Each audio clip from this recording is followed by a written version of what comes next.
little bit about myself, and then Pete will introduce himself. So I do a lot of work on digital strategy. Part of that is about creating or helping schools create and manage effective IT teams, as much so that the IT teams can feel that they are being supported. Do a lot of work around cyber and data security. AI and AI governance, I think, was not a talk I'll be here today that doesn't have AI in it somewhere. I chair a school cybersecurity group, very informally, but bring together some trust leads around cybersecurity. We talk about some of the challenges there.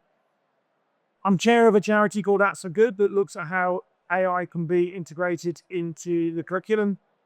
I'm a member of Digital Futures Group, a sort of a loose group of EdTech leads who really are passionate about technology and how they can support the wider sector.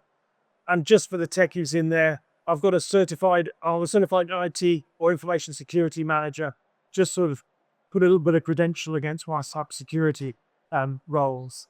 Pete. Thanks, Dave. My name's Pete. I'm the leading data and IT at FCAT. I've been working in support roles in education for over 25 years now, and I've also been the data protection officer for quite some time. And as I will share today, I have real experience of a cyber attack or a ransomware attack. Thank you, Pete. So the focus for this session is around two areas. One, as leaders, and I led IT at United Learning as director of IT, but we rely on our ITTs or MSPs to secure our systems. But what questions do we ask of those IT teams to assure ourselves and our board that we report to that the systems are really secure? Conversely, as an IT leader, and you might be the technical lead in your school or your trust, what information should you be sharing upwards to give them confidence that your systems are safe and secure? And it's important that it is a two-way process. It's not just about the IT lead, it's just about the exec person who has responsibility for technology. And when we think about technology in education, it is prevalent everywhere. Finance, payroll, HR, MIS, safeguarding, communication, and not just email, but phone systems and your burglar alarm systems may well be using your IT infrastructure as well. Door access, visitor management, your BMS system, and building management keeps the building warm. And you'll be thinking there, we missed that part, others. There's an awful lot of technology that makes your school function well. And if it all stops working, you've got some quite significant problems. So when you're thinking about leading and managing IT, think about how confident you are that your systems are safe and secure. And Pete will talk a little bit more about this. But for me, it's, are you asking too much of your IT team? Have you given them the training they need to enable them to do their job? Or are you just piling more and more workload on them because they're quite good at what they do? And then you end up stretching them a bit too far. You end up with gaps in what they do. And what are they starting to miss? What are they dropping because you're asking them to do so much? Have you run a very, very lean IT team? We always look at cost cuttings, and often it's the IT team, the IT systems that get affected. Is your IT support focused on the right things? Are they dealing with the last person who shouted at them the loudest? And is that your leadership? You're saying, no, I need this done. And is that distracting them from what they should be doing on a day-to-day basis? Are they being asked to deliver innovation? AI, we want our technology to move forward. But are they delivering innovation at the expense of other things? Is it pulling them away from creating a safe and secure system? And they will do what you ask them to do. They will be driven by what your priorities are. What is your managed service delivering? That's a bit cruel on MSP, so it's on the state with their debts, but they will do what you pay them to do. If you are not paying them very much, they won't be doing very much. And if you're not holding them to account, they will do what they do, which may not be very much, because you're not saying, well, can you deliver on this contract, please? And we all know that if you teach, unless you start asking for the homework to be handed in, if you're still giving out homework, people will stop doing it. If you're not asking your MSPs what they're doing about backups, what they're doing about antivirus, they're not going to be that interested because you're not asking them. The technician who comes in once a week or twice a week will do whatever you've asked them to do that day. So is your infrastructure insecure, and is it unsupported? And how do you know? How do you know whether it's up to date? Have you asked the questions? Or have you just cut that bit of the budget to get it updated? So how confident are you that you're protected from the impact of a cyber attack? And I don't just mean from a cyber attack. I mean, what happens when it happens? How confident are you that you can recover from that? And I'm going to hand over to Bett.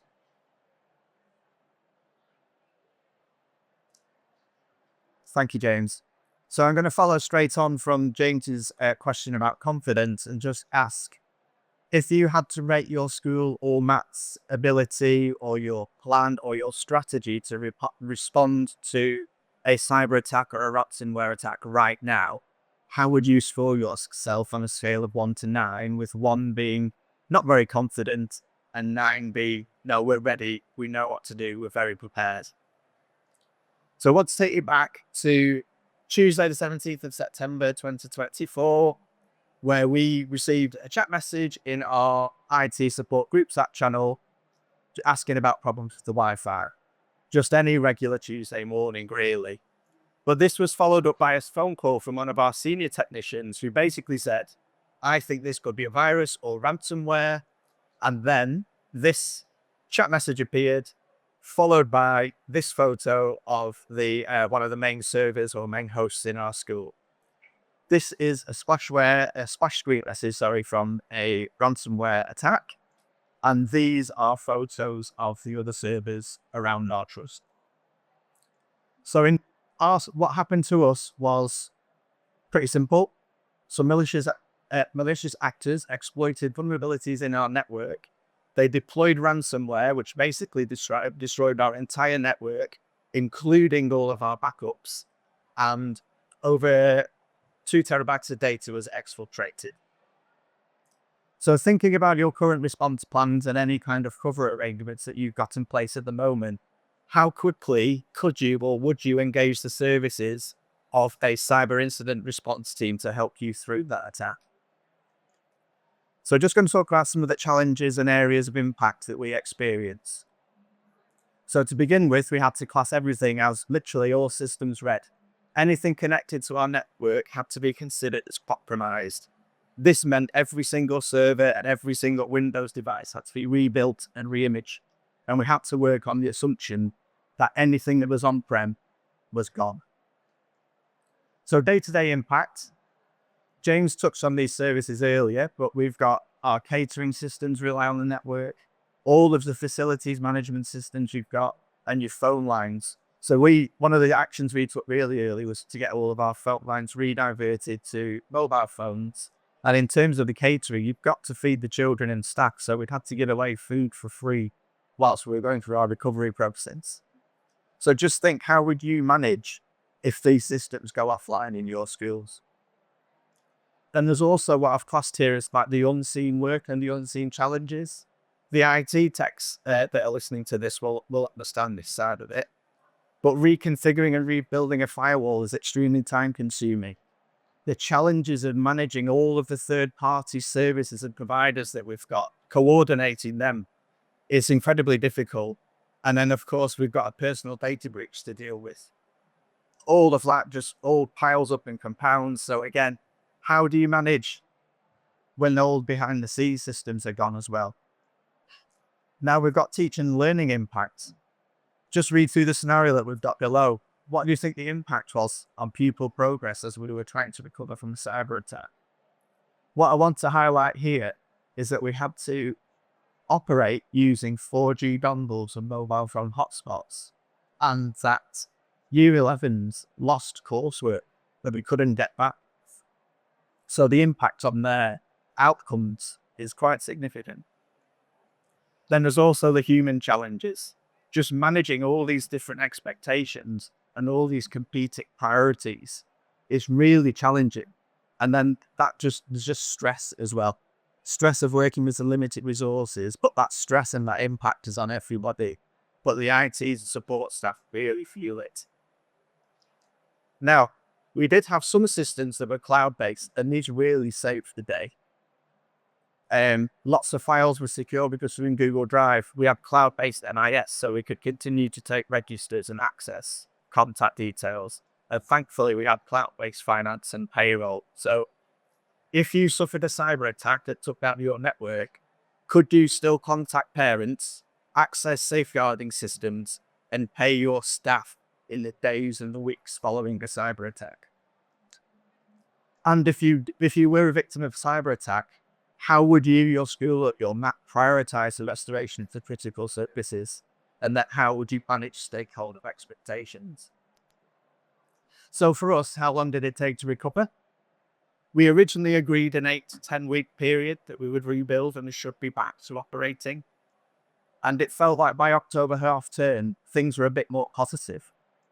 And psychologically, we changed from this kind of trying to recover mindset to we're actually rebuilding and we're strengthening our systems now. And all the communications we're having with law enforcement, like the Northwest Rocket and the Cybercrime Unit, had all gone quiet. So we were feeling good. And then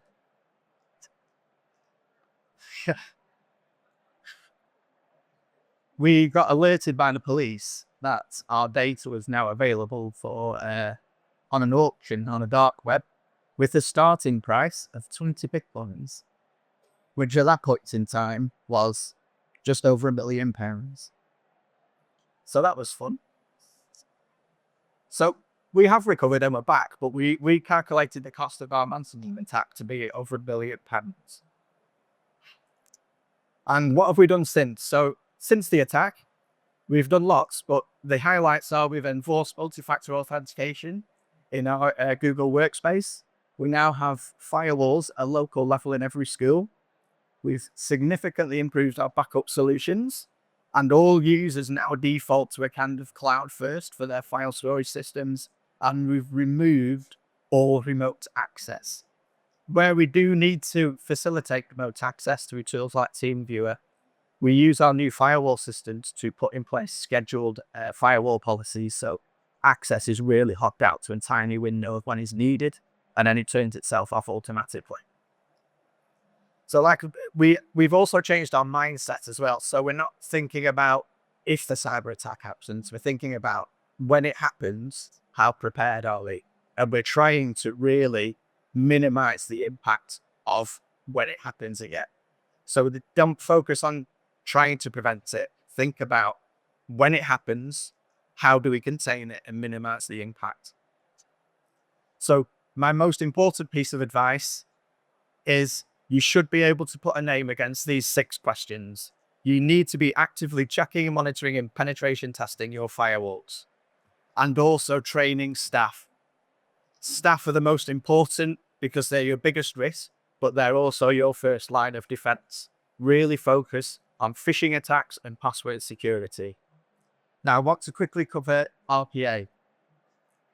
If you have RPA cover, we're thinking about beyond financial costs cover here. RPA gives you access to expert support when you need it most. When we made the call, we got a response within about 10 minutes. We had experts helping us. So you need it.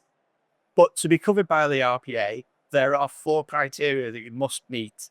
You must have a cyber incident response plan in place. You must have offline backups. You must have registered for the police cyber alarm.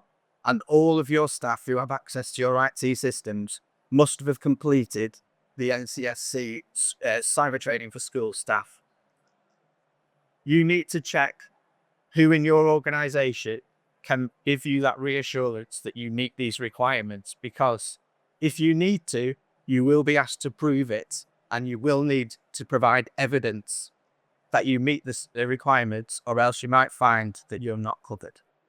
So thinking about that number that I asked you at the beginning, how confident you are, has that number changed from my quick run through of some of our experiences following a cyber attack? Thank you, Pete. And I just like to thank Pete for standing up and talking about that. It's not the easiest thing to do, but it's very important that you hear that message. And Pete's part of my little cybersecurity group, and he has talked about it in a lot more detail. We talked earlier that if we had an hour and a half, that probably would be about the right amount of time. So 10 minutes is very well done, Pete. So thank you.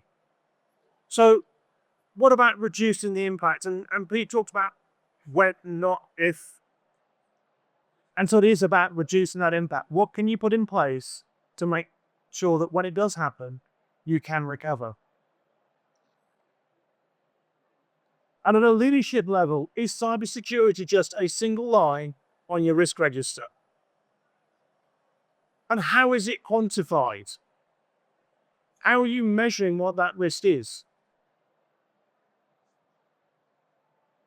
And then how are you managing it? How are you looking at it? How are you working to reduce it? What are you using to communicate that from a technical perspective, but also to a risk and audit board? And I talked about working at United Learning. I went in front of the risk and audit board and had to talk about what we were doing to reduce the risk, how we're managing cybersecurity. And if you are a technical lead in a trust, or you're a technical lead in a school, talk to your board, talk to your governors.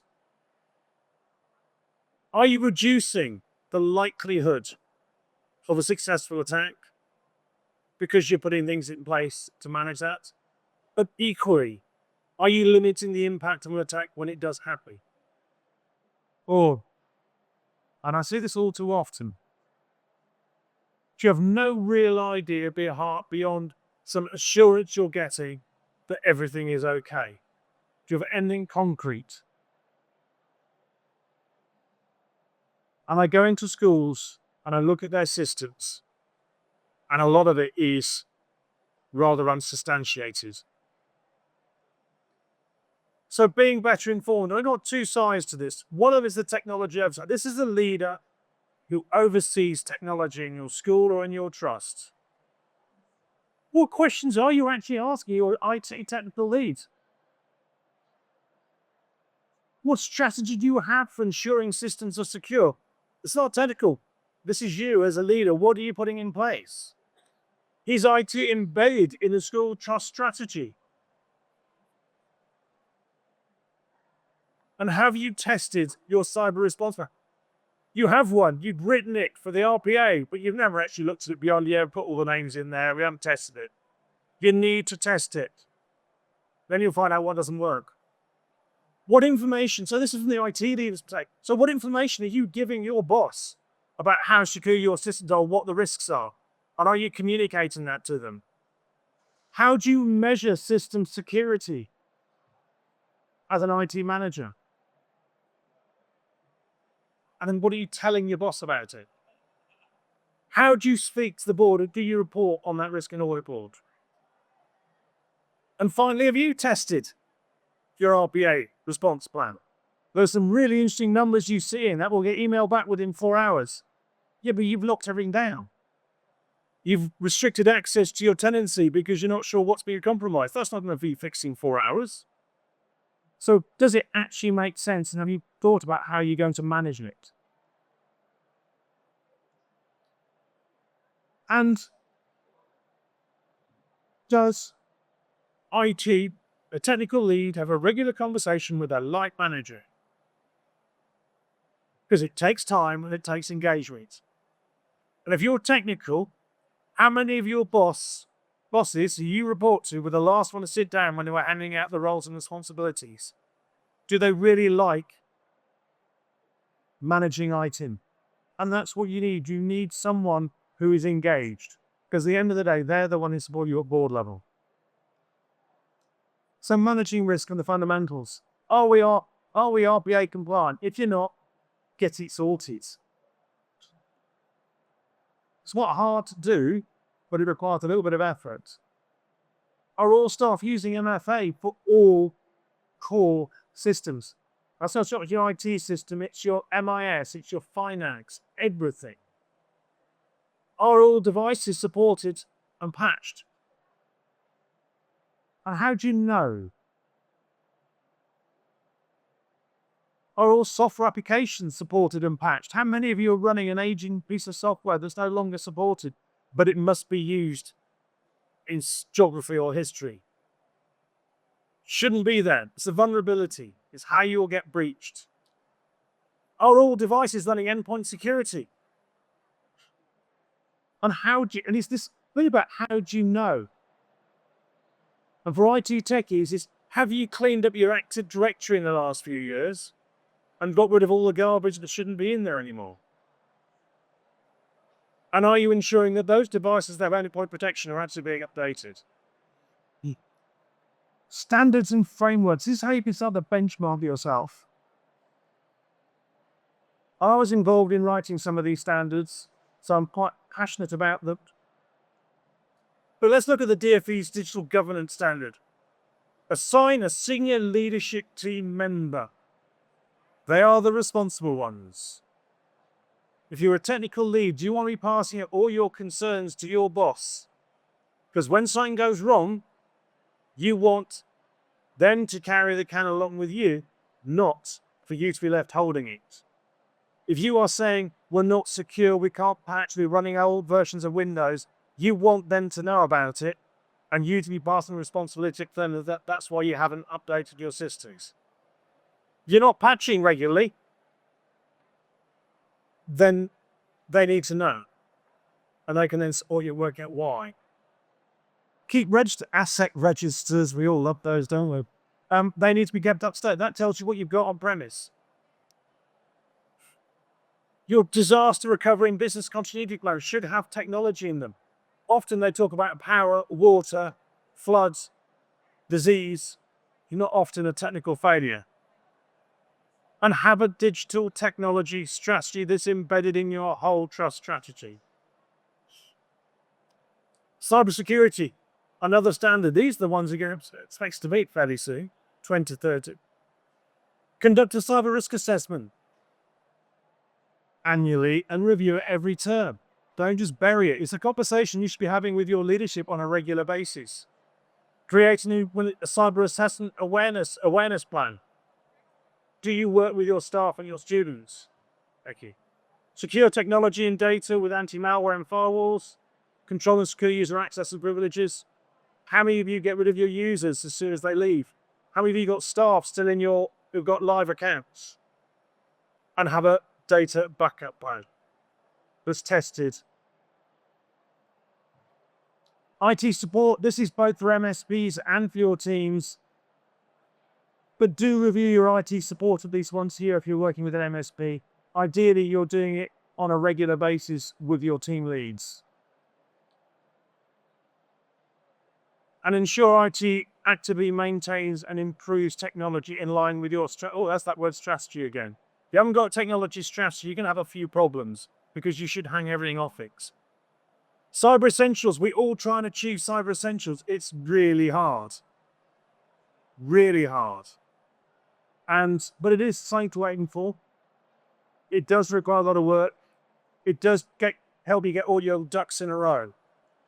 I like the CIS framework. It's a little less binary and gives you sort of a progress measure. It's made up of lots of different elements, but you can take each one in line, gives you some that are the most important ones to deal with, and you can then develop a plan for how you can secure your systems. That's how you can inform your board. And it's written in language that non-techies can understand. And that's also important. So you can work with a line manager on that who's not technically. So, where do we go? Where do you get support? Your trust leadership, other trusts in your area. Talk to them. Talk to if you're a technical lead in a trust, go and talk to another technical lead. They are there. They're happy to talk about it.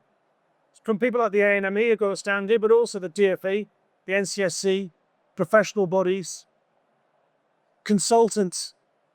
I'm a consultant, can talk to me. But not just me, there's secure schools here and other organizations that you can go and talk to who will help you become more secure. An external perspective is always good. We'll ask difficult questions, lift the hood, and often get uncomfortable answers back. The final one is train your technical teams. They deserve it, they need it, but also train your staff. It was very interesting listening to Darren White on our talk on AI, and he talks about training everyone so they can ask the right questions. That training your technical team is really important. And we probably have got short time of questions.